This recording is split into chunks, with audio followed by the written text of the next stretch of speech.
es cierto, pueden ir dejando en el chat todas sus dudas para que las respondamos al final de la transmisión. Ahí, no sé si también te quieres presentar tú, quizás nos Gracias, quieres Silvia. contar algo más, ¿sí? Bueno, mi nombre es Nicolás, soy trabajador social del programa PASE, soy integrante específicamente del equipo de acompañamiento en la educación superior y bueno, contento de apoyar en esta instancia y hablarles y orientarlos sobre el proceso del registro social de hogares y su importancia. ¿Y comenzamos, Silvia? Gracias.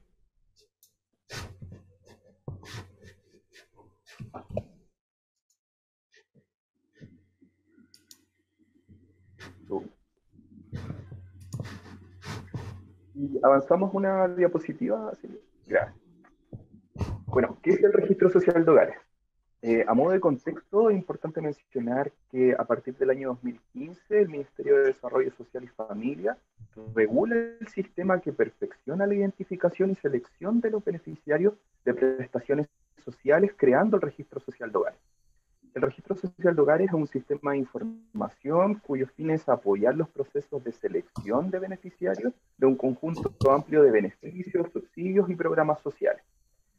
El registro social de hogares está construido por datos que son aportados por el hogar y por bases administrativas que posee el Estado provenientes de diversas instituciones, entre ellas, por ejemplo, el Servicio de Puestos Internos, la Superintendencia de Pensiones, entre otras.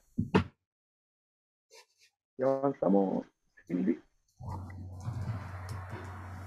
Gracias. Bueno, ¿por qué es importante el registro social de hogares? Por tres puntos principales. La asignación de beneficios estudiantiles para la educación superior, entre ellos gratuidad, becas y créditos, depende de la situación socioeconómica en la que se encuentre el hogar y del cumplimiento de requisitos establecidos por ley, digamos, por cada beneficio. La asignación de beneficios se determina a partir de la información declarada en el FUAS, como sabemos, casi siempre se completa entre octubre y noviembre, la que se contrasta con lo declarado en el registro social de hogares. Es decir, que cuando ambas informaciones son coincidentes y te permiten acceder a alguno de los beneficios estudiantiles, información que es declarada por Mineduc en los resultados de preselección, podrás matricularte en alguna institución de educación superior sin necesidad de realizar un proceso de apelación o un proceso de acreditación socioeconómica en la institución en que te matricules. Es por eso que es importante contar con el registro social de hogares previo al proceso de postulación al FUAS. Lo que hace el registro social de hogares es otorgar una calificación socioeconómica al grupo familiar. ¿Ya? La calificación socioeconómica es un tramo en el que se ubica a los hogares de acuerdo a la información declarada en este sistema. ¿Cuáles son los factores determinantes para declarar o informar el tramo de la calificación socioeconómica que establece el registro? Son cuatro variables. Entre ellas está la suma de ingresos de todos los integrantes del grupo familiar, la cantidad de integrantes del grupo familiar, características de los integrantes del hogar, entre ellas su edad, si poseen algún tipo de discapacidad o dependencia, y la evaluación de bienes y servicios a los que accede o posee un hogar. ¿Ya? En esto, por ejemplo, si poseen algún vehículo, la cantidad de viviendas que posee, si hay algún integrante que participa de alguna sociedad, etc. Esas son las cuatro variables que considera este sistema para evaluar y entregar una calificación socioeconómica. ¿Cuáles son los tramos de calificación socioeconómica? El Ministerio de Desarrollo Social y Familia determina 7 tramos de acuerdo a los ingresos. En este caso está desde el tramo 1, de un 0 a un 40% de menores ingresos, hasta un séptimo tramo, que es del 91 al 100% de mayores ingresos. Por ejemplo, si un grupo familiar se encuentra dentro del 60% de menores ingresos, eso es uno de los requisitos que establece gratuidad, digamos, para poder acceder a ella. Así que las familias que se encuentren dentro de los primeros 3 tramos podrían, digamos, cumplir con ese requisito que establece la ley para poder acceder a gratuidad. ¿Cuáles son los trámites que uno puede realizar? En esto tenemos que situarnos en dos situaciones.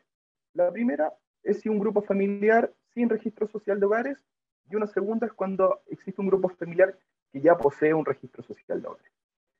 La primera, el trámite, la solicitud se llama de ingreso al registro social de hogares. ¿Quiénes pueden hacer esto? Personas mayores de 18 años, lo pueden realizar de manera presencial en la municipalidad de la comuna en la que reside, o de manera virtual a través de la página web del registrosocial.gov.cl. En el caso que lo realicen de manera virtual, pueden acceder de dos maneras. La primera, con la clave única, ¿ya? Hoy en día es el registro civil el que entrega esta clave. La pueden sacar de manera presencial acudiendo al registro civil, o también el registro civil hoy en día te permite obtener esta clave a través de su página web, que es claveúnica.gov.cl. Ahí te van a agendar, digamos, una entrevista virtual y te van a poder dar esta clave para poder ingresar al registro social. La otra manera es a través de una clave RUM, que es el número de serie de la identidad. Es importante mencionar que el sistema solicitará documentación para acreditar, por ejemplo, el domicilio, la adquisición del grupo familiar, entre otros documentos. El sistema es bastante claro en ese sentido y menciona un listado de documentos que tienen que cantar. ¿Qué es lo interesante del sistema? Que uno puede ir guardando, digamos, la información para ser completada de manera posterior. Es decir, si a ustedes les falta algún documento, pueden guardar esa información y completarlo de manera posterior. Otra de las situaciones es cuando el grupo familiar ya cuenta con un registro social de hogares. Ahí se pueden realizar tres tipos de solicitudes: la actualización, el complemento y la rectificación. Cuando hablamos de actualización, es cuando el sistema permite poner al día un dato que ya cambió. Por ejemplo, un cambio de domicilio, situaciones de cesantía, cotizaciones de salud, propiedades de vehículos, participación de alguna empresa o sociedades de algún integrante del grupo familiar. Otra de las solicitudes es el complemento. Esto permite incorporar nuevos antecedentes o información al registro social de hogares que no estaban considerados ni en el formulario de ingreso al registro ni en los datos que posee el Estado, ¿ya? Por ejemplo, uno de los más frecuentes es el cese o la variación en la pensión de alimentos, ¿ya? Y la tercera solicitud es la rectificación. Esta permite corregir un dato que posee el Estado y que es incorrecto, es decir, que nunca correspondió a tu hogar. Entre ellos, por ejemplo, el ingreso que no corresponde a la realidad del grupo familiar, si existen cotizaciones de salud que no corresponden a ninguno de los integrantes del grupo familiar, propiedades de bienes raíces a nombre de integrantes que tampoco corresponden, o vehículos en este caso también. Esas son las tres solicitudes que se pueden realizar de manera virtual o presencial. Eso en grandes rasgos.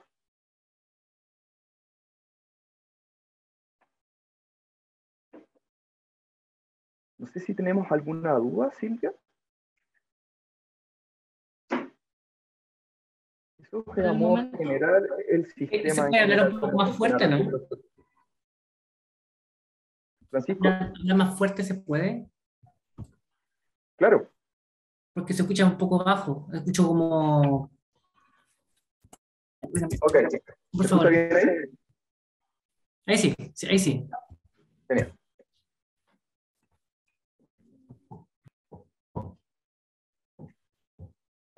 Muy bien, podríamos ver ahora si hay alguna pregunta de las y los participantes que están en el Zoom ahora, porque por el momento no hay ninguna pregunta. No sé si a alguien quizás no le quedó clara alguna parte o quizás algún caso más particular que también le pueda ayudar al resto, ¿cierto?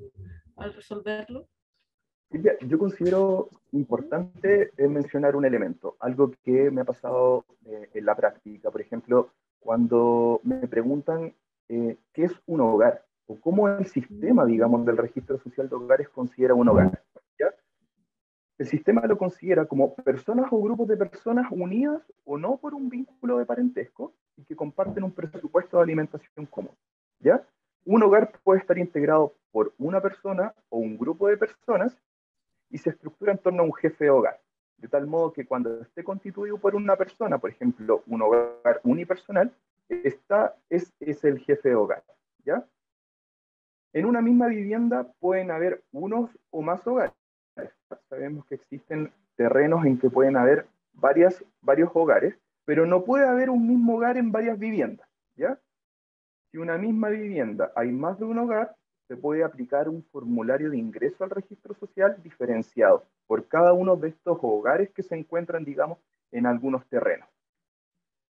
Otra de las dudas también que me hacen, Silvia, es cómo identificamos al jefe de hogar o la jefa de hogar.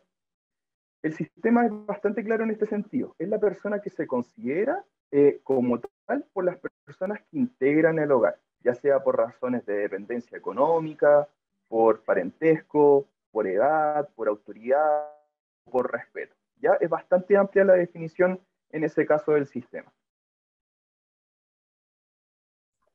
Entonces, Nicolás, volviendo a lo primero que mencionaste, que lo encontré súper interesante, muchas veces nos hacen esa pregunta. ¿Puede haber más de un registro social en una casa, en un espacio físico? Sí, así es, efectivamente. Si pueden haber más de, como decías, un registro social, digamos, en una vivienda. Sabemos que existen familias en situación de allegados, digamos, y ellos componen un grupo familiar aparte, siempre y cuando no compartan, digamos, el presupuesto en común, tal como lo menciona así el sistema. Gracias, Nicolás. Mira, llegó una pregunta de Valentina. Dice, ¿hasta cuándo tenemos plazo para poder actualizar los datos? Dice que está medio resfriada, así que espero que te recuperes pronto, Valentina. ¿Hasta cuándo tienen plazo para actualizar los datos? Me imagino que para la postulación del FUAS. Sabemos que la postulación del FUAS anualmente es entre octubre y noviembre, por lo cual la actualización o el ingreso al registro social de hogares se demora alrededor de 30 días. Entonces, lo ideal sería tenerlo un mes previo a la postulación al FUAS. ¿Y cómo se hace esa actualización, Nicolás? ¿Dónde tienen que ir? La actualización del registro social de hogares se hace en casos de grupos familiares que ya posean el registro. En caso que quieran actualizar algún antecedente, por ejemplo, lo pueden hacer de manera presencial acudiendo a la municipalidad de la comuna que reside, o lo pueden hacer a través de la página web del registrosocialdehogares.gov, ingresando con la clave única o con la clave RUN. ¿Y cualquiera puede hacer esa actualización? O sea, Valentina podría hacerlo. Tiene que ser mayor de 18 años. Así es el sistema. Entonces, en ese caso, Valentina tendría que, ¿cierto?, preguntar ahí en la casa quién podría Así es. actualizarlo. Perfecto. Y otra pregunta que también me han hecho es, hay estudiantes que no están en ningún hogar, por decirlo así, como no tienen registro social de hogares. ¿Ellos pueden hacerlo o cuáles son los requisitos para poder conformar esta ficha? El requisito para poder hacer una solicitud de ingreso al registro social es ser mayor de 18 años. El sistema no te lo permite, digamos, si eres menor de edad en este caso. Eso está reglamentado por ley. Y en el caso de los estudiantes extranjeros, tiene que ser con RUT Chile, ¿no? Efectivamente, Silvia, sí. Yo creo que es importante señalar que aquellas personas extranjeras que no dispongan de su RUT chileno no pueden ser ingresados al registro social de hogares. Ya, entiendo. No sé si a lo mejor alguien más tendrá alguna otra pregunta ahí en el chat. Oye, pero qué interesante lo que dice igual Nicolás, el tiempo que hay que tener previo para actualizar el registro social de hogares, que es distinto al FUAS, ¿cierto? Así es distinto al FUAS.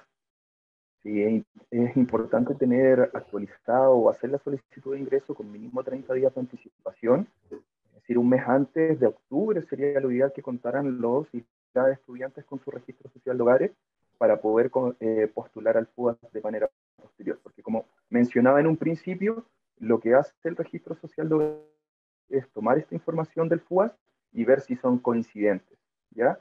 Porque en el caso, por ejemplo, que la información declarada en el FUAS no sea coincidente con la información declarada en su registro social de hogares, lo que va a hacer el sistema, digamos, en los resultados de preselección o los resultados de nivel socioeconómico que entrega el Ministerio de Educación es que va a tener que realizar una acreditación socioeconómica en la institución de educación superior donde se matricule. ¿Ya? Eso es decir, es presentar documentación física en la universidad. ¿Ya? Ya, perfecto. Entonces, hay que tener ojo, que poner los datos, ¿cierto?, en el FUAS, que aparezcan en el registro y actualizar el registro con tiempo, ¿cierto? Así Para es. que no nos pille a último momento, ¿cierto? Con la ficha desactualizada y no tengamos que pasar por todo ese proceso que es súper engorroso también, ¿cierto? Al tener que estar después Así es, porque acreditando. cuando a ti te solicitan, el sistema te dice que tienes que realizar la acreditación socioeconómica, para poder realizar ese trámite en alguna de las instituciones de educación superior, tú tienes que estar matriculado, por lo cual vas a tener que matricularte y los resultados a esa acreditación son posteriores. Entonces, por ejemplo, vas a tener que pagar la matrícula, ¿ya? Entonces, eso implica obviamente un gasto al grupo familiar. En cambio, si tú ya posees tu registro social de hogares actualizado y es coincidente con lo declarado en el FUAS, en los resultados de preselección de beneficios estudiantiles, tú ya te podrías matricular, por ejemplo, si sales preseleccionado con gratuidad, por lo cual no tendrías que pagar matrícula. Oye, qué importante eso, porque no ha pasado. Hay estudiantes que tienen que esperar, ¿cierto?, a apelación para poder matricularse con algún beneficio y al final tienen que, igual como dices tú, pagar la matrícula y estar preocupados, ¿cierto?, de los resultados al final. Así es.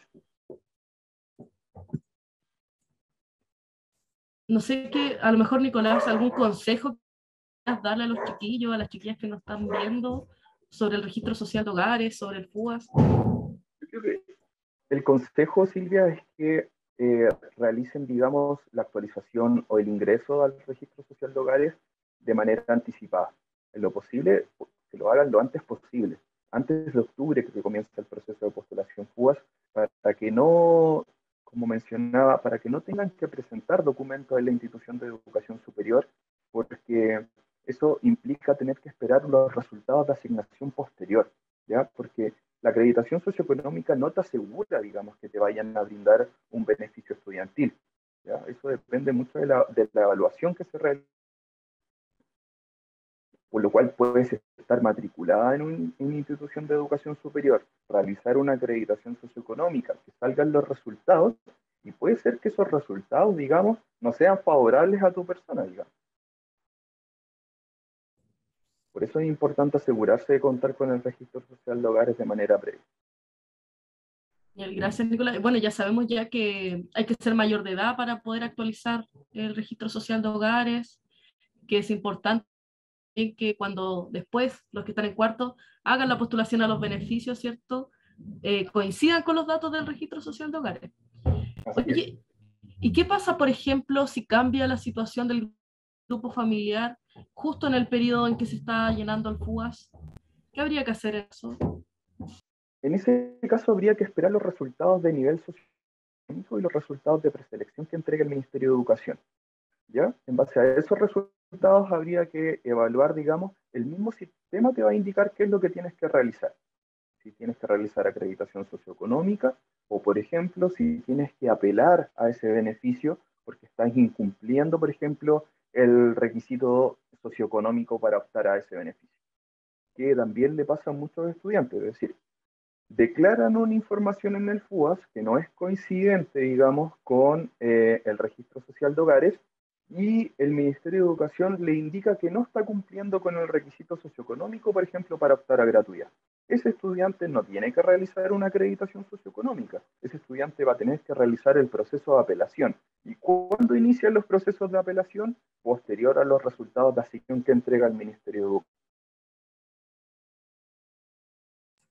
Qué interesante también eso, Nicolás, porque pasa que hay chiquillos que ponen, que viven con ciertas personas, por ejemplo, en el registro social de hogares, pero cuando van a llenar el FUAS, son otras, porque dicen, no sé, mi tío se fue de la casa o alguien ya no tiene trabajo, entonces tienen ese conflicto como de qué colocar al final. Así es.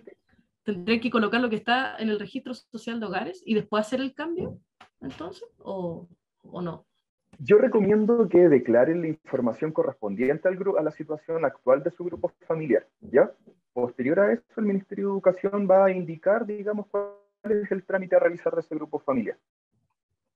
Ya, Todo perfecto. depende de los resultados que te informe el Ministerio de Educación. Entonces, súper buen dato, porque siempre preguntan eso, o sea, ya no tengo la misma condición y es muy tarde para actualizar, entonces siempre poner la información actualizada cuando toque llenar el FUAS, ¿cierto? Así Por es. eso también actualizar las fichas, para que no tengan esta incongruencia de datos. Claro, porque como mencionaba Silvia, se demora alrededor de 30 días en actualizar el registro social de hogares, ¿ya?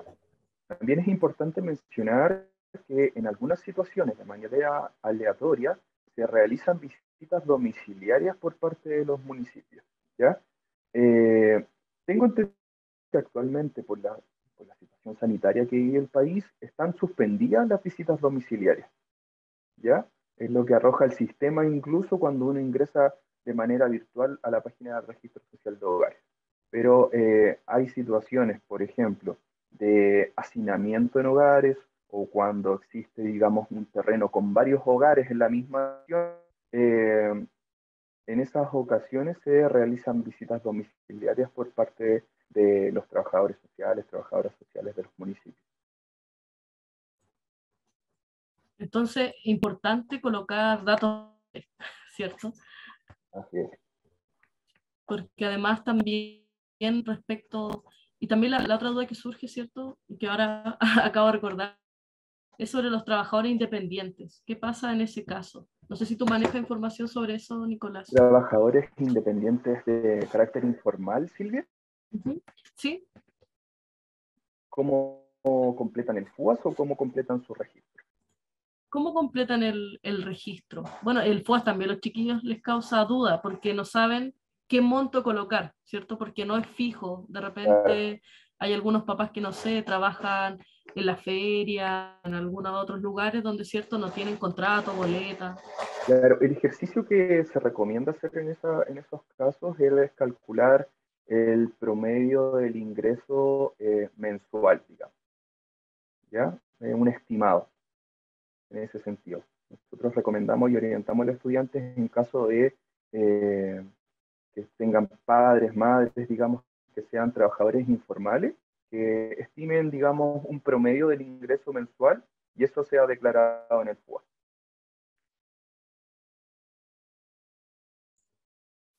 Perfecto. Y eso también, bueno, no sé, o sí se hace, no sé si se ingresan, por ejemplo, no sé, ahora estuvieron los retiros el año pasado, ahora de repente hay bonos y esas cosas, ¿se consideran también? Beneficios de carácter social no deben ser ingresados. Las ayudas que brindó el Estado no tienen que ser ingresadas. Es bueno también saberlo, ¿cierto? Sí, Ese dato que genera confusión muchas veces. No sé si habrá alguna pregunta de las personas que están acá conectadas, y si no, quizás para ir ya cerrando este espacio.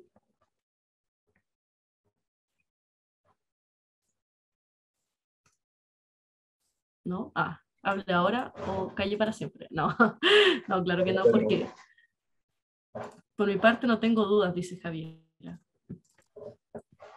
Voy a proyectar acá nuestras redes sociales para que nos sigan por Instagram, por Facebook, también tenemos canal de YouTube, porque ahí siempre estamos publicando información relevante, estamos respondiendo dudas también, y sobre todo lo que preguntan, ¿cierto? Las fechas, para que estén ahí pendientes, siempre estamos informando todas las cosas que van sucediendo respecto al proceso de admisión y postulación.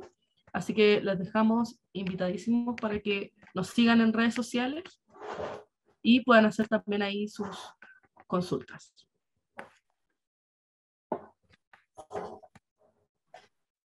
Y para ir, bueno, ahí les dejé en el chat, ¿cierto? La página de registrosocial.gov.cl, que es la que mencionaba Nicolás, que es donde se puede ingresar al registro social de hogares, ¿cierto? Tú habías dicho que era ¿con qué se ingresaba? Dos formas de acceso, con la clave única que brinda el registro civil o con la clave RUN, que es el número de serie de la cédula de identidad. De todas maneras se puede ingresar al sistema. Pero siempre y cuando sea un integrante de ese grupo familiar mayor de 18 años. Perfecto, entonces ya sabemos esta información que es súper importante. Te quiero agradecer, Nicolás, que nos haya acompañado hoy. De verdad, siento que nos resolviste muchas dudas que teníamos sobre el proceso. Así que también para que los asistentes sepan, esta charla va a quedar en YouTube para que la puedan volver a revisar si es que tienen alguna duda. También quiero agradecer a Francisco, nuestro intérprete de lengua de señas, que nos estuvo acompañando hoy. Y nada, desearle una muy buena tarde. Recuerden seguirnos en redes sociales y muchas gracias por estar aquí hoy. Gracias, Silvia. Gracias, Francisco.